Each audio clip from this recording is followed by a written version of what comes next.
সকাল থেকে শুরু করলাম একদম সাদামাটাভাবে। আজকে ভাবছি ব্রেড দিয়েই আরকি ব্রেকফাস্টটা করে নিই। লুচি পরোটা করার ঝামেলায় যাব না। কারণ অনেকটা সময় চলে যায় এসব করতে, করতে। আর তারপরে দিনের সব কাজ এলোমেলো হয়ে থাকে। তো আজকে ভাবলাম যখন লুচি পরোটা করব না, একটু ব্রেড ছিল ঘরে, তো সেটা দিয়ে ব্রেকফাস্ট করে নিলাম। আর দুপুরের সময় একটু আরকি টক জাতীয় জিনিস বা গরম জাতীয় জিনিস খেতে ভালোই লাগে।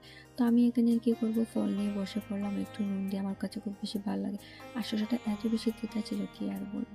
তারপরে চলে আসলাম লাঞ্চের প্রিপারেশন করতে। আজকে লাঞ্চে ভাবছি শিম দিয়ে মাছের মাথা দিয়ে আরকি ঝোলটা রান্না করব। আর তার সাথে বড় মাছের আরকি তেল ছিল, সেটাকে ফ্রাই করে নিলাম। এটা দিয়ে আরকি দুপুরের লাঞ্চটা করে নিলাম। তারপরে বিকেল হওয়ার পরে একটু বিলের সাথে খেলাধুলা করে সন্ধ্যা হয়ে যাওয়ার পরে মাগরিবের নামাজ পড়ে ভাবলাম কি বানাবো, তো ঘর থেকে ফোন আসলো যে বাবার বাড়ির কাছে থাকলে এটাই একটা সুবিধা, যখন যা ইচ্ছে মন চায় তো পাঠিয়ে দিন। তো আজকে পাঠিয়েছিলেন এখানে সাগর পায়ে, যেটা আমার কাছে খুব বেশি ভালোই